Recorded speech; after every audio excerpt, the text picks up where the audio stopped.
பேசுவோம் சார். I'm just being honest. Yes sir, yes sir. RK, இந்த விவகாரத்தில் இப்போ நம்ம வந்து 2 ஒப்பந்தங்கள் இப்போ ரத்து அப்படிங்கிற இடத்துக்கெல்லாம் நகர்ந்துட்டோம். இப்போ வந்து வாட் வென்ட் ராங் அப்படிங்கிறது ஒன்று, அதை தாண்டி இப்போ அடுத்தது என்ன அப்படிங்கிற ஒரு இடத்துக்கு நகர்ந்துருக்கிறோம். எப்படி பார்க்குறீங்க? நீங்கள் பேசின போது உங்களுடைய தொடர்பு துண்டிக்கப்பட்டுச்சு, நீங்கள் தொடர்ச்சியாக கூட. ஆமா, நிச்சயமா அது ஷார்ட்டா முடிச்சிடுறேன். அதாவது அது எங்க தவறு நடந்ததுன்னு நாம இன்னும் ஃபிக்ஸ் பண்ணவே இல்லையே. அதை தாண்டி தானே நம்ம அதுக்கு அடுத்த ஸ்டெப் தான் நம்ம பேசிக் கொண்டிருக்கிறோம். எங்க தவறு நடந்துச்சு? யூனிஃபைட் கமாண்ட் என்று மனோஜ் சின்ஹா உட்கார்ந்து கொண்டிருக்கார். அவர் அட்லீஸ்ட் அந்த ஒரு நபராச்சுக்கு ரிசைன் பண்ண வேண்டாமா? அவருக்கு மேல நிறைய அலிகேஷன்ஸ் இருக்கிறது, இன்க்ளூடிங் யூனியன் ஃபைனான்ஸ் மினிஸ்ட்ரியை வந்து வற்புறுத்தி ஒரு தேர்தலை வந்து நடத்த வேண்டும் என்று அவர்களே வந்து இது கொடுத்தாங்க, அவருடைய ரெக்கமெண்டேஷன் கொடுத்தாங்க. இனியும் நீடிக்க கூடாது என்று, அதாவது அந்த கவர்னன்ஸ் ரூல் நீடிக்கின்ற அந்த சமயத்துல. அப்போ மனோஜ் சின்ஹா வச்சு ரிசைன் பண்ண வேண்டாமா? RR ஏரியா கண்ட்ரோல் இருக்கிறது. RRல இருந்து யாராச்சும் ஏதாச்சும் ஆக்ஷன் எடுத்தாங்களா அவர்களுக்கு எதிராக? கிடையாது. 16 கோர்னுடைய ஏரியா அங்கேயும் கிடையாது. அப்போ responsibility has to fixed. Internal responsibility ஏன் ஃபிக்ஸ் பண்ணலன்னு கேக்குறேன். பாகிஸ்தானுக்கு எதிராக ஆக்ஷன் எடுக்கலாம், அது வந்து எடுத்தாயிற்று. இப்போ இண்டஸ் வாட்டர் ட்ரீட்டி மட்டும் எடுத்துக்கோங்க. இன்வெஸ்டிகேஷன் போயிட்டு இருக்குன்னு சொல்றாரு ஆச்சாரி. இதனுடைய அர்த்தம் என்ன? நாம வந்து கேபினட் கமிட்டி ஆன் செக்யூரிட்டி சொல்லுது நாளைய இடத்துல இண்டஸ் வாட்டர் உங்களுக்கு கிடையாது. அதாவது நம்ம எகைன் சவுத்துல இருக்கிற மக்களுக்காக ஒரு புரிதலுக்காக 6 நதிகளுங்க. இது 3 வந்து ஈஸ்ட் ஃப்ளோயிங், 3 வந்து வெஸ்ட் ஃப்ளோயிங். வெஸ்ட் ஃப்ளோயிங் நதிகளுக்கு வந்து பாகிஸ்தானுக்கு கொடுத்துறோம், ஈஸ்ட் ஃப்ளோயிங் வந்து நாம எடுத்துறோம். இந்த வெஸ்ட் ஃப்ளோயிங் நதிகள்ல வந்து ஒரு குறிப்பிட்ட அமௌண்ட் தண்ணி மட்டும், ரொம்ப ரொம்ப கம்மியான தண்ணி மட்டும் இந்தியா எடுத்துக்கும். ஏனென்றால் அது வந்து யூஸ் பண்ண முடியாத ஒரு தண்ணியா இருக்கிறது. ஏனென்றால் அந்த அளவுக்கு தண்ணி அங்க இருக்கின்ற ஒரு இடமா இருக்கிறது, பஞ்சாப் வழியாக போகின்ற இதா இருக்கிறது. அப்போ நாம பார்க்க வேண்டிய விஷயம் உள்ளதான். இண்டஸ் வாட்டர் ட்ரீட்டியை நாம வந்து அனல் பண்ணா நாளையில இருந்து அங்க தண்ணி போக நின்றுமான்னு பார்த்தா நிச்சயமா கிடையாது. நாளைக்கு மட்டும் கிடையாதுங்க, 20 வருஷத்துக்கு கீழே கூட பாத்தீங்கன்னா நிச்சயமாக கேப்டன் வினோத் அதான் சொன்னார். இம்மீடியட்டா அதனால பாதிப்பு ஏற்படுமான்னு தெரியாது, ஆனா காலப்போக்கில் இதனுடைய பாதிப்புகள் அப்படிங்கிறது உணரப்படலாம் அப்படிங்கிறது. அதுக்கப்புறம் இட்ஸ் ஒரு மெசேஜ் தானே. இந்தியா ஒரு முடிவு எடுக்குது. இப்ப இதுவரைக்கும் நீங்க கார்கிலோ அல்லது ஊரில 19 வீரர்கள் கொல்லப்பட்ட போதெல்லாம் இந்த முடிவுகள் எடுக்கப்படலை. இப்ப சிவிலியன்ஸ் கொல்லப்பட்டதுனால ஒரு அடுத்த ஸ்டெப்புக்கு போக வேண்டிய நெருக்கடி அல்லது அப்படி ஒரு தேவை இந்தியாவுக்கு வந்திருக்கிறது. அதன் அடிப்படையில் இந்த முடிவை எடுக்கிறாங்க அப்படின்னு பார்க்கலையா நீங்க? நிச்சயமா அப்படி பார்க்கல. ஏன்னா அந்த நெருக்கடி வருது, அந்த நெருக்கடினால வந்து ஒரு டென்ஷன்ல வந்து ஏதோ நடவடிக்கை எடுக்கிறதா தான் நான் பார்க்கிறேன். ஏனென்றால் நெருக்கடி நான் குறிப்பிடுறது என்னன்னா, அந்த நெருக்கடியை தீவிரவாத தாக்குதல் உருவாக்குது. அப்ப தீவிரவாத தாக்குதலுக்கு பிறகு உறுதியாக நாம சில நடவடிக்கைகள் எடுக்கிறோங்கிற அந்த மெசேஜ் வந்து காஷ்மீர்ல இருக்கக்கூடிய மக்களுக்கும் போக வேண்டியிருக்கு, தீவிரவாத அமைப்புகளுக்கோ அல்லது அவங்களை ஆதரிக்கிறவங்களுக்கோ சொல்ல வேண்டியிருக்கு இல்லையா? இல்ல அப்படி கிடையாதுங்க. இது வந்து ஒரு பாராளுமன்ற தாக்குதல் நடக்குதுங்க.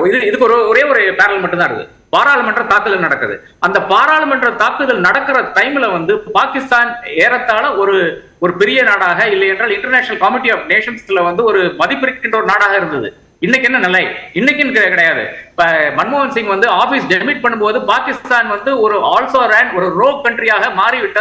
அதுக்கு காரணம் என்னன்னு பாத்தீங்கன்னா அந்த இன்டர்நேஷனல் டிப்ளமசி 6 வருஷம் 7 வருஷம் நீடிக்கின்ற நம்மளுடைய பிரயத்தனம் காரணமாக தான் நடந்தது. அது இதே செட் ஆஃப் ஆபீசர்ஸ் தான். ஜெய்சங்கர் தான் அங்க இருந்தாரு, விக்ரம் மிஸ்ரி தான் அங்க இருந்தாரு. இதுல ஒரு சுவாரஸ்யமான விஷயம் என்னன்னா, நான் ட்விட்டர்ல கூட பதிவு போட்டிருக்கேன். விக்ரம் மிஸ்ரி என்றவர் வந்து இதற்கு முன்னால இருந்த மிக மோசமான அந்த தருணத்தில் இருக்கு இல்லையா, அதாவது நம்மளுடைய ரிலேஷன்ஸ் வந்து அந்த அளவுக்கு அதல பாதாளத்தில் போன அந்த டைம்ல வந்து ஜூனியர் ஆபீசர், ஃபர்ஸ்ட் செக்ரட்டரி பொலிட்டிக்கலா இருக்கிற அந்த பாகிஸ்தான்ல முக்கியமான போஸ்ட் தான். அப்படி இருந்தால் கூட அங்க இருக்கின்ற அனைத்து டிப்ளமேட்ஸி, கார்கில் போற சமயத்துல வந்து அனைத்து டிப்ளமேட்ஸி வந்து எக்ஸ்பெல் பண்றாங்க, இந்தியாவை எக்ஸ்பெல் பண்ணது அவங்க எக்ஸ்பெல் பண்றாங்க. மொத்தமாக 26 பேர் அங்கிருந்து எக்ஸ்பெல் பண்ணப்படுகிறார்கள், இங்கிருந்து 26 பேர் எக்ஸ்பெல் பண்ணப்படுகிறார்கள். அப்ப யாருக்கு அந்த சார்ஜ், என்டையர் சார்ஜ் யாருக்கு வருதுன்னு பாத்தீங்கன்னா ஜூனியர் ஆபீசராக இருந்த விக்ரம் மிஸ்ரிக்கு வருது. இன்னைக்கு அவர் வந்து வெளியுறவுத்துறை செயலராக இருக்கிறார். எனக்கு பிரச்சனை இவ்வளவுதானுங்க. நாம ஒரு 10 மணி நேரம் 12 மணி நேரம் எல்லாத்துக்கிட்டையும் உட்கார்ந்து ஆலோசித்து எடுக்க வேண்டிய ஒரு முடிவை வந்து ஏறத்தாழ ஒரு 1 மணி நேரம் ஒரு கேபினட் இப்போதைய செய்தியை பார்த்திருப்பீங்க. அனைத்து எதிர்க்கட்சிகளும் மத்திய அரசினுடைய இந்த முடிவுகளுக்கு அல்லது நடவடிக்கைகளுக்கு முழுமையான ஆதரவை தருகிறோம் அப்படின்னு சொல்லியிருக்காங்க. ஆலோசனைக்கு பிறகு நீங்க தொடர்ச்சியாக பேசலாம். திரு ஆச்சாரிய குறுக்கிட, அதுக்கு முன்னாடி திரு வினோத் கருத்து சொல்ல விரும்பினாங்க. ஆச்சாரிய, நான் அவர்கிட்ட கேட்டுட்டு உங்கள்கிட்ட வரேன். எஸ் திரு வினோத். இந்த 5 பாயிண்ட்ல 2 பாயிண்ட் தான் ரொம்ப இம்பார்ட்டன்ட்ங்க.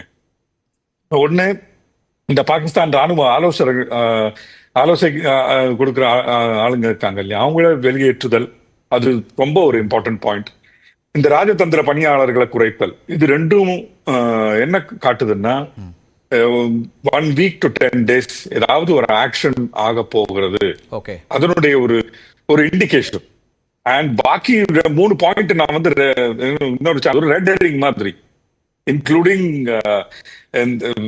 இந்த சிந்து நதி நீர் ஒப்பந்தம் இடைநாட்டுதல், இதெல்லாம் இது யூஸ்லெஸ். 5 வருஷமா next 5 years nothing is going to happen. Okay. இன்னைக்கு குடியரசுத் தலைவரை பார்த்தது அப்படிங்கிறது ரொட்டீனா என்ன நடக்குதுன்னு சொல்றதா இருக்கணுமா, இல்ல நீங்க சொல்லக்கூடிய இண்டிகேஷன்ஸ்க்கான விஷயங்களாவும் அதை புரிஞ்சுக்கலாமா? உள்துறை அமைச்சரும் வெளியுறவுத்துறை அமைச்சர்லாம் போய் பார்த்துருக்குறாங்க. நார்மலாக இந்த மாதிரி ஒரு விஷயம் வரும்போது பிரீஃபிங் இருக்கும் நேச்சுரலி, ஒரு முதல் குடிமகள் அப்படிங்கும்போது. அதை தாண்டியும் அதில் ஏதாவது சிக்னிஃபிகன்ஸ் இருக்குன்னு பார்க்குறீங்களா? இல்ல, ஒரு 2 பாயிண்ட்.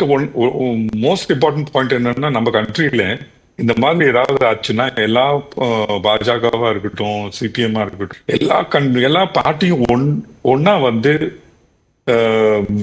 ஒரே வாய்ஸா பேசுறாங்க. இது வந்து ரொம்ப ரேருங்க பாக்குறது. And that is what gives me happiness. Okay, right. ரெண்டாவது அண்ட் மோஸ்ட் இம்பார்ட்டன்ட், நம்ம நாட்டுல ராணுவத்திற்கும் எல்லாருக்கும் அவங்களுடைய ஆக்ஷன் பண்ண ஒரு சுதந்திரம் இருக்கு. பொலிட்டிக்கல் இன்டர்ஃபரன்ஸ் கிடையாது. அது அதே நீங்க வந்து அங்க போய் பாத்தீங்கன்னா ராணுவம் பொலிட்டிக்கல் இன்டர்ஃபரன்ஸ் பண்றது பாகிஸ்தான்ல. ஓகே, இங்க வந்து ரெண்டு அந்த முக்கியமான வேறுபாடு இருக்கு. அதுதான் திரு முருகானந்தம் அவர்களும் குறிப்பிட்டாங்க வேறு வார்த்தைகள்ல. நம்ம பேசல திரு